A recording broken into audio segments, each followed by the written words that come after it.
Assalamualaikum warahmatullahi wabarakatuh. Perkenalkan, nama saya Ronski Ramadan dari Fakultas Teknik jurusan Teknik Arsitektur Universitas Negeri Gorontalo dengan NIM 5514211082, kelas C Arsitektur angkatan 2021. Di sini saya akan mempresentasikan tentang materi perkembangan arsitektur dari masa ke masa. Di sini ada arsitektur sebelum Yunani, arsitektur Yunani, arsitektur Romawi, arsitektur abad pertengahan, arsitektur zaman baru, arsitektur modern, dan arsitektur postmodern. Arsitektur sebelum Yunani. Di arsitektur sebelum Yunani terdapat 4 zaman, yaitu zaman Paleolitikum, yaitu masa di mana alat-alat hidup terbuat dari batu kasar yang belum diasah. Mesolitikum atau zaman batu tengah, masa peralihan cara pembuatan alat-alat kehidupannya lebih baik dan lebih halus. Neolitikum atau zaman batu muda, masa di mana alat-alat kehidupan manusia terbuat dari batu yang sudah dihaluskan serta bentuknya lebih sempurna. Megalitikum, zaman batu besar, kebudayaan yang menggunakan media batu besar sebagai alat peradabannya dan banyak berkembang di Eropa Barat. Teori arsitektur Vitruvius. Vitruvius mengemukakan bahwa sebuah benda desain harus memenuhi syarat minimal, yaitu utilitas atau aspek fungsi, firmitas aspek kekokohan dan sistem, serta venustas aspek keindahan. Utilitas yang ditekankan adalah pengaturan ruang yang baik didasarkan pada fungsi, hubungan antar ruang, dan teknologi bangunan. Proporsi dan simetri merupakan faktor yang dianggap Vitruvius merupakan keindahan. Hal ini didasarkan pada tubuh manusia yang setiap anggota tubuhnya memiliki proporsi yang baik terhadap keseluruhan tubuhnya. Kemudian ada Yunani. Yang pertama, kebudayaan Kreta. Pada masa orientasi bangunan menghadap dari utara selatan, dengan fasad bangunan yang simetris dan dinding dalamnya biasanya terdapat lukisan dinding yang disebut freska. Bahan bangunan pada masa ini adalah yang pertama, memakai batu pecah atau gamping, kemudian dikeraskan untuk lapisan lantai. Kedua, dinding menggunakan batu bata yang dikeringkan. Ketiga, atap yang menggunakan kayu. 2. Kebudayaan Siladik. Arsitekturnya hampir sama dengan kebudayaan bangsa Kreta, namun pada istana terdapat rumah-rumah kecil yang disebut megaron. Orde Dorik dan Lonik diperkenalkan melalui kolom-kolom bangunan. Romawi. Setelah Romawi menaklukkan Yunani pada tahun 100-an sebelum Masehi, mereka membumi hanguskan kota Korintos sepenuhnya pada tahun 146 sebelum Masehi. 100 tahun setelah penghancuran, Korintos dibangun kembali oleh Julius Caesar. Kebudayaan Romawi amat kental dengan nuansa Helenistik atau Yunani. Hal ini disebabkan oleh invasi yang dilakukan oleh Kekaisaran Romawi terhadap Yunani beserta koloni-koloninya. Bangunan-bangunan dari daerah Yunani,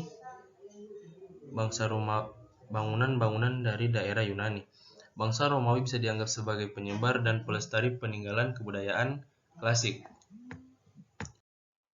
Sejarah arsitektur Kristen awal. Yang pertama, ada kekuasaan Romawi pada abad 1 melemah dan terbagi dalam 2 bagian, timur dan barat, berada di bawah kepemimpinan Konstantin. Kedua, Romawi Timur berada di bawah kepemimpinan Konstantin, oleh karena itu diberi nama Konstantinopel. Periode arsitektur awal. Pada periode ini, pengajaran dan ulama Kristen disandal penyaliban Yesus sekitar 30 tahun sebelum Masehi. Sekitar tahun 30 Masehi. Kaisar Konstantin mengeluarkan peraturan yang memungkinkan umat Kristen mempraktikkan agama secara bebas di Romawi. Kemudian Kaisar Konstantin masuk agama Kristen, dan Kristen adalah agama resmi Kekaisaran Romawi, perpecahan Kerajaan Romawi.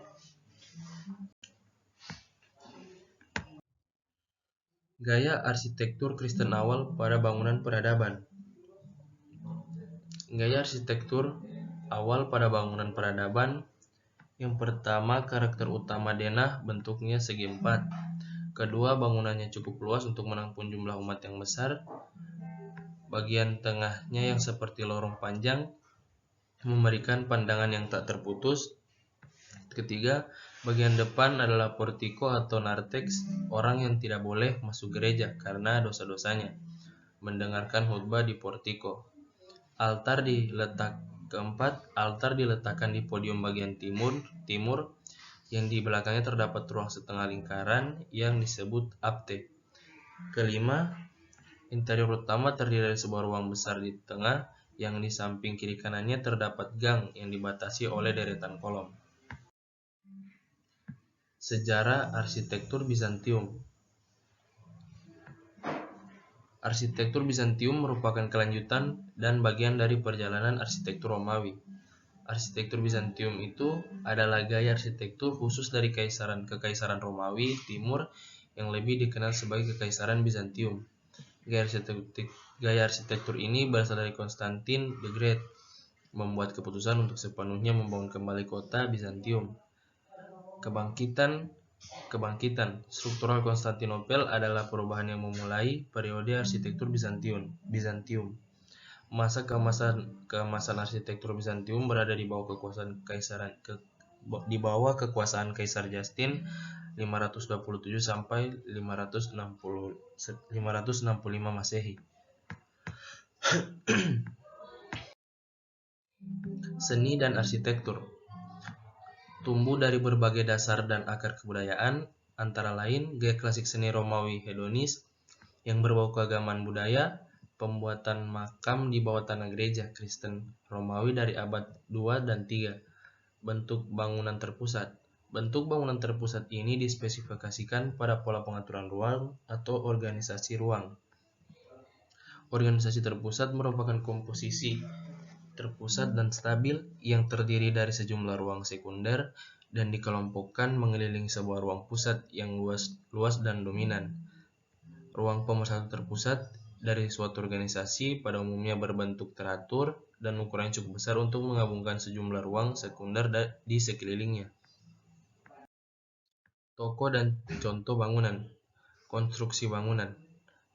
Pada denahnya berbentuk segi empat poligonal yang ditutup dengan atap kubah dan kubah kecil mengelilingi kubah utama, sehingga bentuknya memusat serta simetris. Sayap pendek yang sama pada setiap sisinya mengambil bentuk cross. Pada dindingnya memakai bahan bata dan bagian dalamnya dilapisi dengan mosaik yang terbuat dari pualam warna-warni yang menggambarkan ajarannya. Masuk ke arsitektur gotik. Di sini ada beberapa topik utama tentang materi arsitektur gotik. Yang pertama itu sejarah, kedua teori, ketiga tokoh arsitekturnya, keempat karakteristik, kelima hubungan karakteristik Romanesque dan Renaissance, keenam bangunan peninggalan. Masuk ke yang pertama, sejarah arsitektur gotik.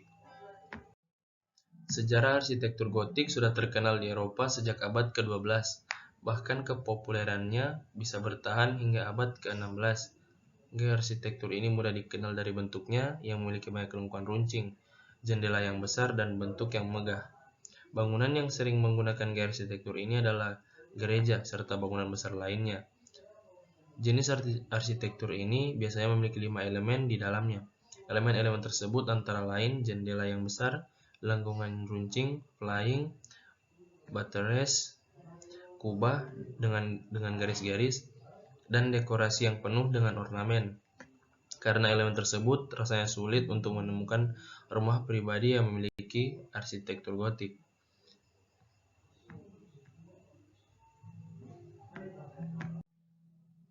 Perkembangan arsitektur gotik mengalami dua fase, yang diantaranya yang pertama, The High Gothic Years Phase.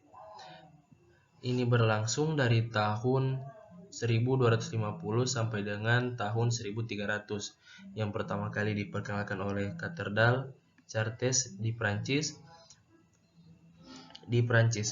Pada fase ini arsitektur gotik ditentukan oleh gaya rayonan atau dekorasi yang berornamen di bagian luar bangunan. Negara-negara seperti Jepang, Spanyol, dan Inggris menciptakan variasi arsitektur rayonan gotik mereka sendiri selama beberapa dekade berikutnya. Kedua, The Late Gothic Years pada fase ini berlangsung dari abad ke-15 hingga abad ke-16. Jerman menghasilkan bangunan gereja yang sangat tinggi dengan langit yang berkubah. Pada masa ini terkenal pula bangunan dengan arsitektur gotik yang bernama British Perpendicular dan gaya French Flamboyant. Dilihat dari perkembangannya, arsitektur gotik banyak dipengaruhi oleh gaya Romawi. Walau begitu, bangunan tersebut tidak menggunakan tembok-tembok tebal seperti yang terdapat di bangunan gaya Romawi. Hal ini karena untuk membangun gedung yang tinggi dan besar, dinding bangunan harus lebih tipis dan ringan. Kemudian masuk ke teori arsitektur gotik. Teori arsitektur gotik menekankan kepada pencahayaan, jendela-jendela yang besar, dan interior yang luas. Mengubah istana dan gereja terlihat lebih megah dan menyenangkan untuk ditempati. Masuk ke tokoh arsitektur gotik. Arsitektur gotik berkembang sejak abad ke-12. Awalnya, arsitektur gotik dikenali sebagai Opus Francigenum atau gaya Prancis, karena memang mula-mula berkembang di Prancis. Julukan gotik sebenarnya baru diberikan pada abad ke-16 oleh Giorgio Vasari dengan konotasi negatif. Istilah gotik tidak spesifik merujuk pada bangsa Goth maupun Ostrogoth, namun merujuk pada peradaban non-Romawi atau non-Jermanik yang dianggap barbar dan tidak berselera. Awal popularitas arsitektur gotik diyakini oleh seorang kepala biara abbot bernama Suger dengan merenovasi gereja dari biara Abbey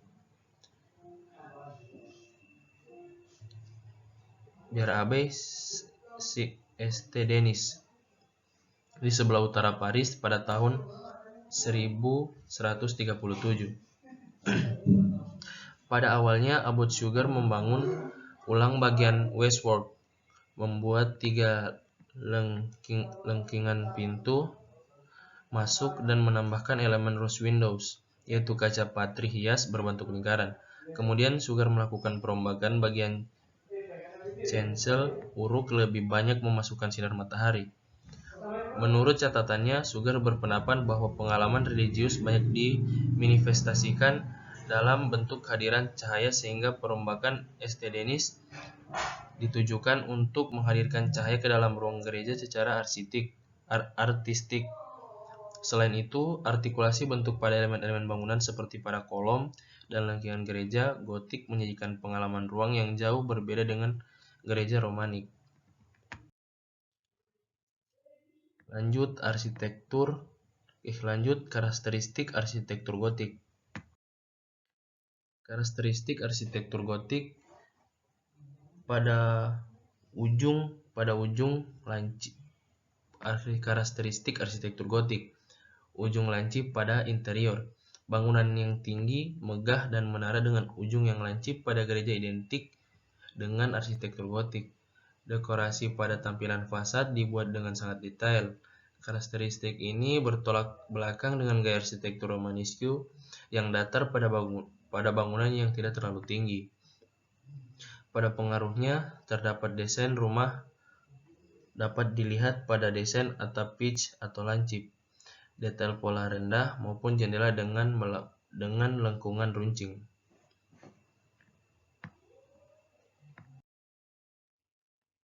Flying buttress merupakan contoh karakteristik paling penting dalam dekorasi bagian luar bangunan gaya gotik. Arsitektur gotik menerapkan solusi untuk menyangga bangunan-bangunannya yang memiliki struktur tinggi dengan sistem flying buttress.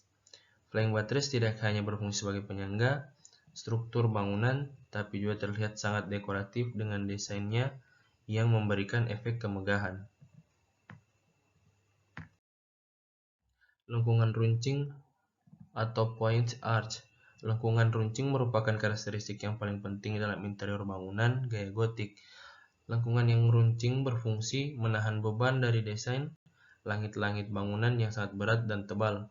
Lengkungan ini menjadi dekorasi tersendiri untuk interior bangunan. Desain lengkungan yang meruncing seperti ini sebenarnya meminjam gaya arsitektur Islam yang saat itu banyak digunakan di Spanyol. Jika diadaptasikan kepada gambar rumah, lengkungan runcing ini akan menghasilkan ruang yang lebih terang dan lapang. Arsitektur ini juga memungkinkan ukuran pilar penyangga di bawahnya menjadi lebih ramping. Vault merupakan istilah arsitektur untuk bagian atap melengkung yang digunakan dalam arsitektur gotik. Sistem vault pada atap bangunan menjadi salah satu ciri khas dari gaya gotik. Vault memiliki fungsi yang sama dengan lengkungan runcing untuk menahan beban dari lantai di atasnya. Desain melengkung memberikan kesan tinggi dan kemegahan, sedangkan vault memberikan kesan keagungan dan keanggunan. Jajaran pilar yang tergabung dengan vault menjadi unsur utama dari konstruksi bangunan. Pencahayaan dan interior luas.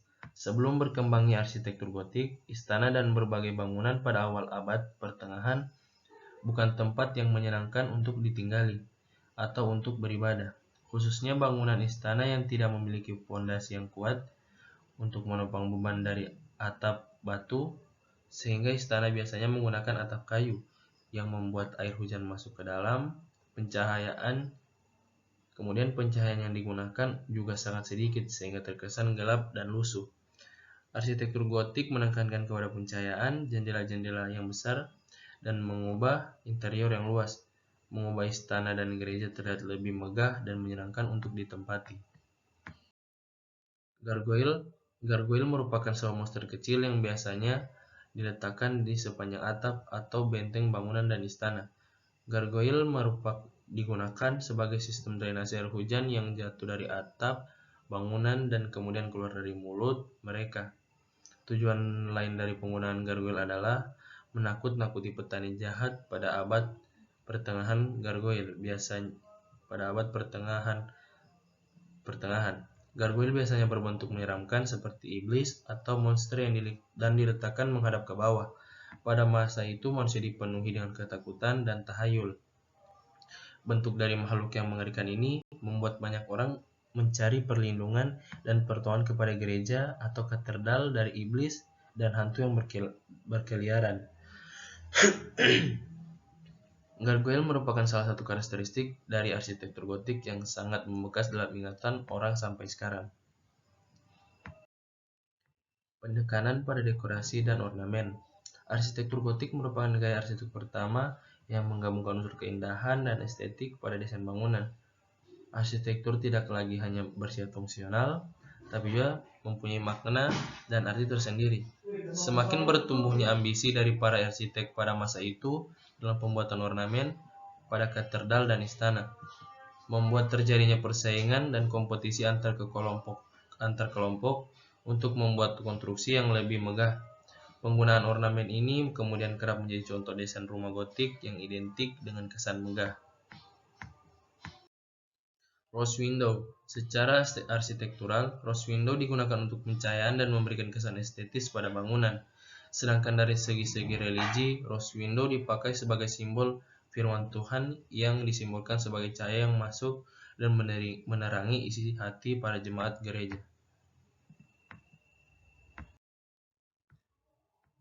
Masuk ke hubungan karakteristik Romanesque dan Renaissance, persamaan dan perbedaannya. Karakteristik arsitektur Gotik memiliki lengkungan runcing di atap, sedangkan arsitektur Romawi atau Romanesque memiliki lengkungan bulat. Bisa kita lihat pada gambar di bawah.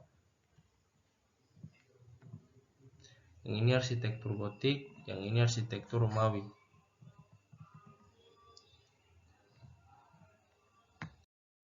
Lanjut, arsitektur Gotik memiliki kubah groin, sementara Romanesque sebagian besar memiliki kubah barel dan beberapa kubah groin.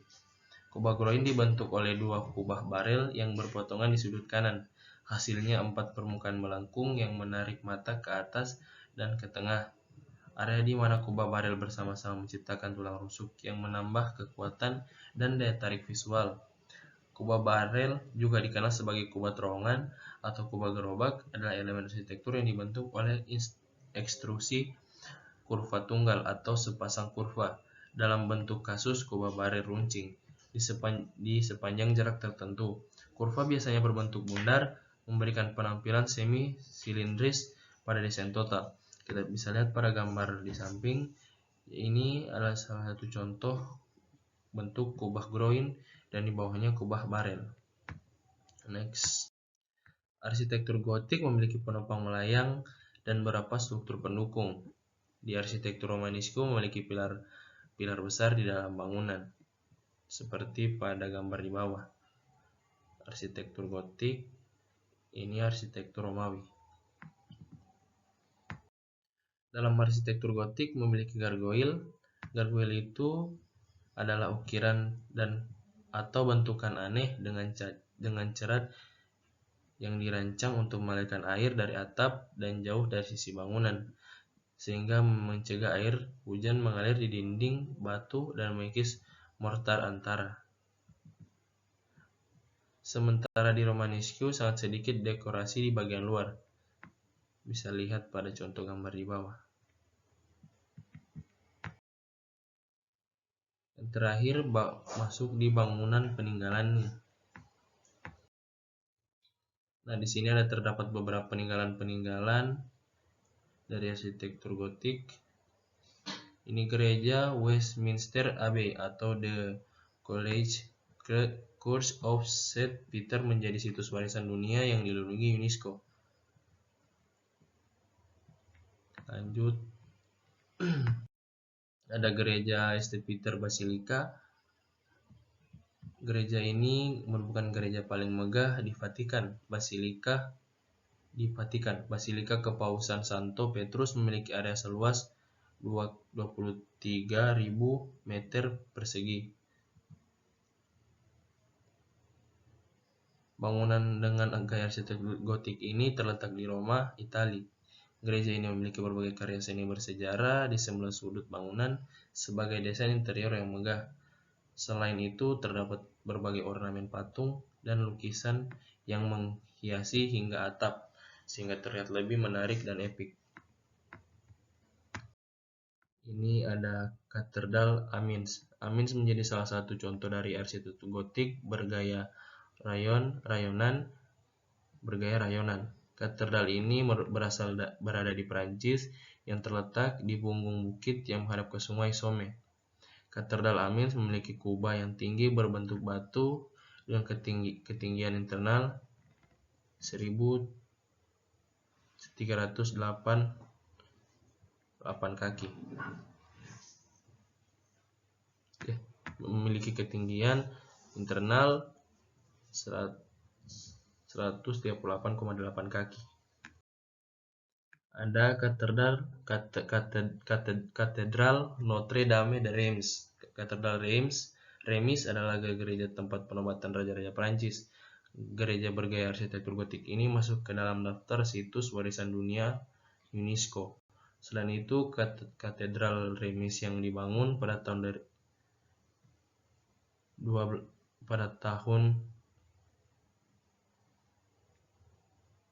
ini menjadi salah satu bangunan yang mengaplikasikan banyak rose window yang dilengkapi dengan figur-figur nabi dan rasul serta berbagai ornamen gotik. Ada Katedral Milan. Katedral Milan yang merupakan bangunan termasyhur di seluruh Eropa memakan waktu pembangunan hingga 600 tahun. Gereja yang terletak di Italia memiliki ujung atap yang lancip. Bangunan ini merupakan salah satu arsitektur gotik yang terkenal. Ya, sekian dan terima kasih. Itulah tadi presentasi saya tentang beberapa materi-materi yang telah saya presentasikan. Saya harap apa yang saya presentasikan bisa didengarkan dan dipahami dengan jelas. Jika ada salah-salah kata saya mohon maaf. Saya akhiri, wabillahi taufiq wal hidayah. Wassalamualaikum warahmatullahi wabarakatuh.